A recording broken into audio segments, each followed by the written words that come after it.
हो हो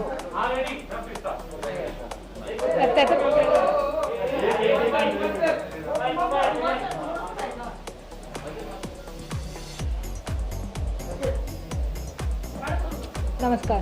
आपल्या सगळ्यांना माहिती आहे की आपण सगळेजण आज 12वी संदर्भामध्ये मोठ्या प्रमाणामध्ये आज विद्यार्थी वाट बघत आहेत. 12वी संदर्भामधले म्हणजे जी परीक्षे संदर्भामधली माहिती जी होती म्हणजे आपण सगळेजण जाणता की 23 एप्रिलला आपली 12वीची परीक्षा होणार होती. नंतरच्या काळामध्ये आपण ती पोस्टपोन केली. कालच केंद्र सरकारने जे आहे ते CBSEच्या परीक्षा रद्द करण्यासंदर्भातल्या 12वीचा निर्णय घेतला.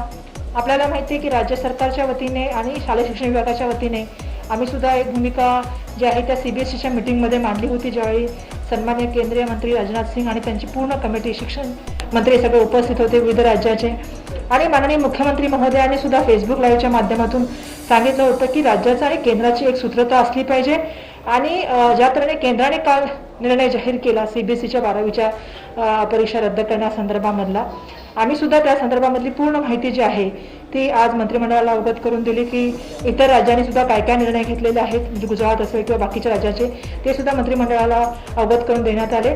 आणि आज आम्ही आमच्या शालेय शिक्षण विभागाच्या माध्यमातून डिझास्टर मॅनेजमेंटला फाईल मूव्ह करत आहोत आणि त्याच्या माध्यमातून डिझास्टर मॅनेजमेंटची मीटिंग होईल. कारण आपल्यालाही माहिती आहे की कोविडची ही परिस्थिती ही असाधारण अशी परिस्थिती आहे आणि असाधारण अशा परिस्थितीमध्ये हे सगळे जे निर्णय होत आहेत ते डिझास्टरच्या अंतर्गत होत आहेत. आणि म्हणून या तऱ्हेची फाईल आता आमची आज मूव्ह झालेली आहे. आज उद्यामध्ये त्यांची बैठक होऊन त्या ठिकाणी ती फाईल साईन होईल आणि येणाऱ्या काळामध्ये 12वी संदर्भामध्ये आम्ही आपल्याशी येऊन बोलू.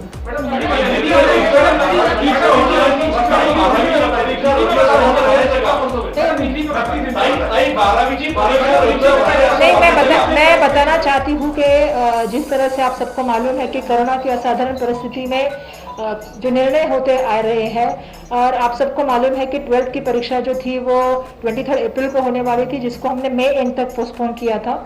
फिर कोविड की परिस्थिति देखते हुए पोस्टपोन होते गई और फिर कल केंद्र सरकार की जो निर्णय हुआ गया, जो केंद्र सरकार ने अनाउंस किया कि CBSE की 12th की जो एग्जामिनेशन है उसको रद्द करने का निर्णय केंद्र सरकार की तरफ से हुआ. उससे पहले केंद्र सरकार ने जो शिक्षा मंत्रियों के साथ VC ऑर्गेनाइज की थी, जिसमें हमने भी ये भूमिका रखी थी कि जिस तरह से परिस्थिति है, चाहे वैक्सीनेशन की बात हो, चाहे बच्चों की हेल्थ और सुरक्षा की बात हो, आज 1.5 साल से बच्चे पढ़ रहे हैं, उनके मानसिक स्वास्थ्य की बात हो, तो ये बातें हमने वहाँ पे रखी थी. और आने वाले दिनों में बारिश की बात है, उसकी बात हमने रखी थी. और मुझे कहना पड़ेगा कि केंद्र सरकार की हमने भूमिका रखने के बाद माननीय मुख्यमंत्री महोदय जी ने भी फेसबुक लाइव के माध्यम से जो है वो केंद्र और राज्य में एक सूत्रता होनी चाहिए और जिस तरह से केंद्र राज्य एक साथ मिलकर चलने चाहिए, जो भूमिका उन्होंने कही थी, उसके बाद कल केंद्र सरकार ने, आपको पता है कि CBSE की 12वीं की परीक्षा रद्द करने का निर्णय लिया है. कुछ राज्यों ने आज निर्णय लिया है, उससे पहले कुछ राज्यों ने निर्णय लिया था. तो सब हमने मंत्रिमंडल को अवगत किया गया और शालेय शिक्षण विभाग की तरफ से डिजास्टर मैनेजमेंट के लिए हमने फाइल 12th के लिए मूव की है और यही मुझे लगता है कि 1-2 दिन में उनकी मीटिंग हो जाएगी और आने वाले दिनों में उनका निर्णय हमें प्राप्त होगा. असं आहे की आपल्यालाही माहिती आहे, मी सर्वसाधारणपणे सुरुवातीपासून सांगते आणि जे मी CBSEला पत्र पण लिहिलेलं आहे किंवा मी जसं सांगितलं की वॅक्सिनेशन असेल किंवा मुलांची आज मानसिकता असेल की मुले एका ठिकाणी पॅन्डेमिकशी लढत आहे, दुसऱ्या ठिकाणी अभ्यासाचं त्यांच्यावरती दडपण आहे, अशा परिस्थितीमध्ये आमची भूमिका ही आहे की सुरक्षित आणि मुलांसाठी एक चांगलं आरोग्यमय वातावरण निर्माण करणार. आणि म्हणून आमची भूमिका आता पहिल्यापासून स्पष्ट आहे, जी आम्ही केंद्राला कळवली आणि म्हणून काल आम्ही त्यांच्या भूमिकेचं स्वागत सुद्धा केलं. त्यामुळे आमची भूमिका स्पष्ट आहे. ती भूमिका आम्ही आज जे आहे ते डिझास्टर मॅनेजमेंटला कळवलेली आहे. त्यांची बैठक होईल कारण प्रोसिजरनुसार, कारण ही परिस्थिती जी बघितली तर असाधारण अशी परिस्थिती आहे, त्यामुळे निर्णय सुद्धा असाधारण असे घ्यावे लागतात आणि म्हणून डिझास्टर मॅनेजमेंटचं एकदा आम्हाला आलं परमिशन की त्यावेळेला मला असं वाटतं की आम्ही ह्या संदर्भामध्ये अनाउन्समेंट करू.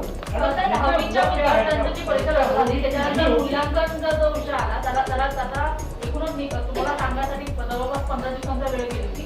आता 12वीच्या परीक्षा जवळपास रद्द होण्याच्या मार्गावर आहे. मग त्या विद्यार्थ्यांचं मूल्यांकन किंवा त्यांची कसं आहे?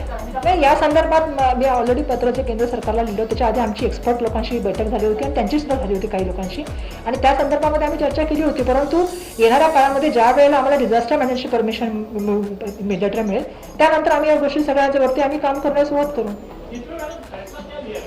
फैसला ये हो गया कि शालेय शिक्षण विभाग की तरफ से हमने प्रस्ताव अभी डिजास्टर मैनेजमेंट को भेजा है. डिजास्टर मैनेजमेंट की तरफ से हमें वो प्रस्ताव को मंजूरी मिलती है. प्रस्ताव तुम्हाला माहिती आहे काय प्रस्ताव आहे? तुम्हाला माहिती आहे की आम्ही या ठिकाणी मुलांची हेल्थ आणि मुलांची सेफ्टी ह्याच गोष्टीवर जात आहोत. आणि जी भूमिका आम्ही केंद्र सरकारला मांडली, माननीय मुख्यमंत्री महोदयांनी जी भूमिका मांडली, तीच भूमिका आम्ही जाऊन डिझास्टर मॅनेज समोर मांडत आहोत. पण दहावीचा जो निर्णय तुम्ही घेतला त्याला न्यायालयामध्ये आव्हान दिलंय आणि त्याची सुनावणी पण सुरू आहे.